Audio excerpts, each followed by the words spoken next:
हमारे धर्मशास्त्र बड़े ही समृद्ध हैं। हम लोग अपने धर्मशास्त्रों को न पकड़ के और तमाम दुनिया के ये जो लुभाने वाली और चरित्र विनाश करने वाली चीज़ों को देखते हैं, मेरा अनुरोध यही है कि हम लोग उनके बारे में भी जानें जो हमारे मान्य हैं।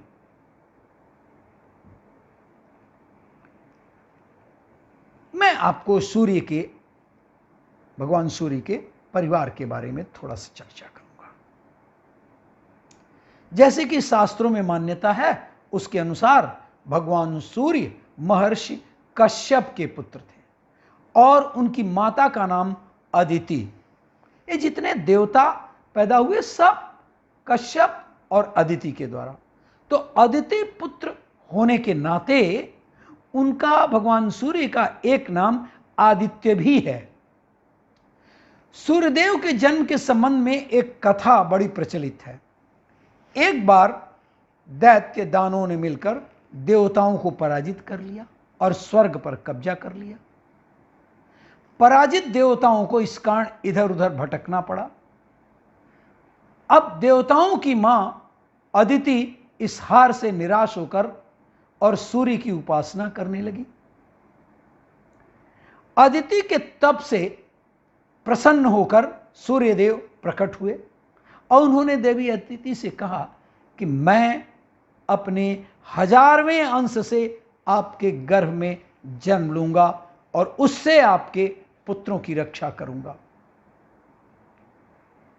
समय बीतता गया और उसके बाद देवी अदिति गर्भवती हुई और उनके गर्भ से सूर्यदेव जी का प्राकट्य हुआ। बाद में सूर्यदेव देवताओं के नायक बने और असुरों का संहार किया। सूर्यदेव के परिवार का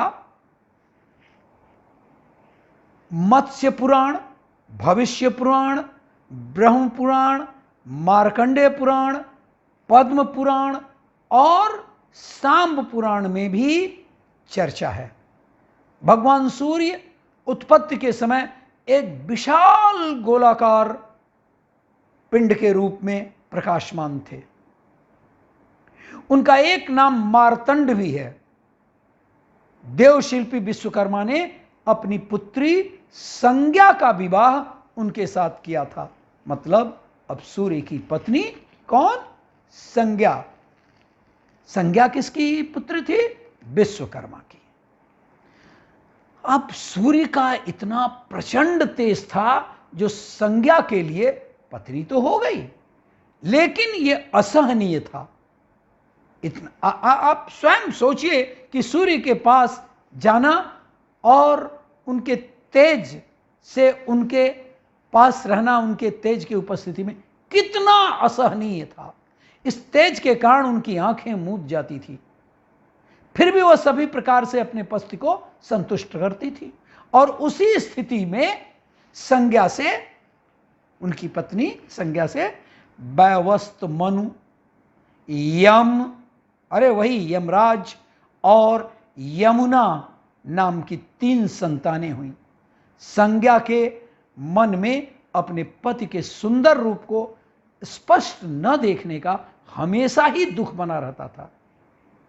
संज्ञा ने सोचा कि शायद तपस्या करने से मुझे में वो शक्ति आ जाए जिससे मैं उनके सुंदर रूप को अच्छी तरह देख सकूं और उनके अंग स्पर्श को सह सकूंगी। ऐसा विचार कर संज्ञा ने अपने शरीर से एक छाया प्रकट किया। क्या उसको क्लोन कहते हैं ना, वो प्रकट किया और उसे उसने पति के सेवा में, क्लोन शायद बोलते हैं, पति की सेवा में नियुक्त कर स्वयं को कुछ दिनों के लिए पिता के घर जाकर रहने लगी। वो छाया बिल्कुल संज्ञा की हमशक्ल, या यूं समझिए कि उसको पहचानना बहुत मुश्किल था। आजकल भी चर्चा है क्लोन की। बाद में पिता के घर में रहने के बाद वो तपस्या करने चली गई और अपने सतीत्व की रक्षा के लिए उसने अपना स्वरूप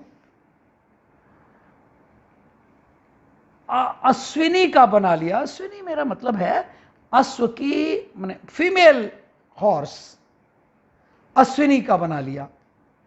छाया का दूसरा नाम शुभा है, उसका प्रत्येक अंग, ये छाया कहिए शुभा कहिए, तो उसका प्रत्येक अंग, आकृति, बोलचाल सब संज्ञा के समान ही था। भगवान सूर्य इसको पकड़ नहीं सके, इस रहस्य को पहचान नहीं सके। वह छाया को ही संज्ञा मानते रहे और छाया से फिर उसके बाद संतानें हुई। नाम था उनका मनु, शनि, तपति तथा भद्रा। ये 4 संतानें हुई। छाया अपनी संतानों को लोग बहुत प्यार करती थी, लेकिन मनु, यम और यमुना से जो संज्ञा के संतानें थी उससे द्वेष करती थी। यह द्वेष अंत में विवाद का रूप ले लिया और छाया द्वारा निरंतर हमेशा ही पीड़ित रहने के कारण यम को एक दिन क्रोध आ गया। माता को धमकाने के लिए उन्होंने अपना आवेश दिखाया, गुस्सा दिखाया। यह देखकर छाया तो नाराज हो गई और शाप दे दिया कि वह पृथ्वी पर गिर पड़ेगा। कहां थे वो? सूर्य पर गिर पड़ेगा, पृथ्वी पर। इसी कलह के बीच भगवान सूर्य पधार गए वहीं पर। बालक यम ने पिता से कहा कि पिताजी, माता रोजाना हम लोगों को, हम तीनों भाई बहनों को परेशान किया करती है। वह हमें शनि, तपति आदि की तरह से नहीं मानती। उसने हमें पृथ्वी पर गिरने का श्राप दे दिया है। सुनकर भगवान सूर्य ने छाया से पूछा, तुम्हारे लिए तो सभी संतानें बराबर हैं। वो तो जानते भी नहीं थे कि वो संध्या के संतान है और ये इनकी संतान है। तो उन्होंने कहा, तुम्हारे लिए तो सभी संतानें बराबर हैं, फिर ये द्वेष क्यों करती हो?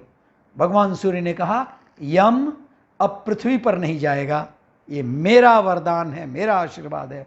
छाया के शाप का उन्होंने परिहार कर दिया और कहा कि तपति संवर्ण की पत्नी होगी।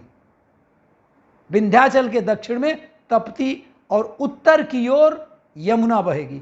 यह दोनों नदियां जनता के पाप ताप का नाश करती रहेंगी। उन्होंने पुत्र यम को वरदान दिया कि तुम लोकपाल बन जाओ। इसके बाद भगवान सूर्य अपने ससुर त्वष्टा, मतलब विश्वकर्मा का 2 नाम है, त्वष्टा भी है, उनको त्वष्टा भी कहा जाता है। तो त्वष्टा या विश्वकर्मा कहिए के पास गए। वे जानना चाहते थे कि मेरी प्रियतमा मुझे छोड़कर तप क्यों कर रही है, क्योंकि इस बीच में उनको पता चल गया सब। तो विश्वकर्मा ने ध्यान लगाकर सब बातें जान ली और उन्होंने बताया कि संध्या को आपका तेज असह्य था। आपने इतना अधिक आपके अंदर इतना अधिक प्रकाश है कि आपका रूप उससे ढक जाता है। यदि आप चाहें तो अपने प्रकाश को कम कर दें। भगवान सूर्य अपनी पत्नी की प्रसन्नता के लिए कष्ट सहने को तैयार हो गए। अब तो विश्वकर्मा ने उनके तेज को भी छांट दिया और भगवान सूर्य की अपनी पत्नी के अनुरूप पाकर बड़ी प्रसन्नता हुई। वे अपनी पत्नी के पास उधर उत्तर की तरफ चले गए और वहां उन्होंने अपने सतीत्व की रक्षा के लिए अश्विनी रूप में स्थित अपनी पत्नी को पहचान लिया। मेरे पास दूसरा शब्द नहीं है कि मैं अश्व का फेमनाइन क्या बोलूं, तो अश्विनी ही बोलना है। अपनी पत्नी को पहचान लिया और स्वयं तब क्या हुआ, भगवान सूर्य भी अश्व का रूप धारण कर उनसे मिले। अश्विनी घबरा गई, ये क्या हुआ? वो डर गई कि किसी दूसरे पुरुष से मेरा स्पर्श हो गया क्या। तो उसने दोनों नाकों से सूर्य के तेज को फेंक दिया। उसी से अश्विनी कुमारों की उत्पत्ति हुई, जो उनके अंदर माने जो सूर्य का तेज आया, जिससे वो चौंक गई और उन्होंने अपने दोनों नाकों से उसको क्या कहेंगे, छिनक दिया। द वेरी अप्रोप्रिएट वर्ड मैं समझता हूं कि आप लोग समझ रहे हैं।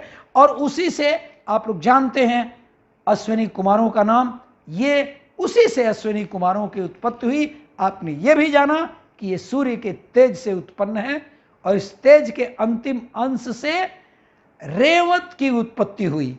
बड़े होने पर दोनों अश्विनी कुमार देवताओं के वैद्य हुए और रेवंत को असुरों का आधिपत्य प्राप्त हुआ। और इस तरह भगवान सूर्य को संज्ञा से वैवस्त मनु, यम, यमुना, अश्विनी कुमार 2 और रेवंत तथा छाया से शनि, तपती, विष्टि और सावर्ण मन, ये 10 संतानें हुई। ये बताया जा रहा है आपको भविष्य पुराण के सौजन्य से। ये जो जमराज थे यही सूर्य के सबसे बड़े पुत्र थे। और